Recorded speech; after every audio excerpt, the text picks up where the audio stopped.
تعالوا يا مشاخير عرب، مش مشاهير، مشاخير، اتعلموا درس معنى الوفاء والشرف.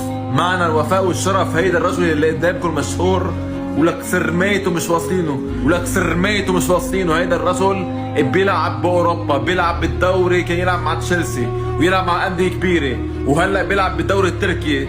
طلع من الملعب لحتى يمسك علم فلسطين وهو من المغرب، رفض يمسك علم المغربي وطنه لحتى يتوج باللقب، اهم لقب بتركيا كلها، وعلى ظهره علم فلسطين يا ولاد النايمه.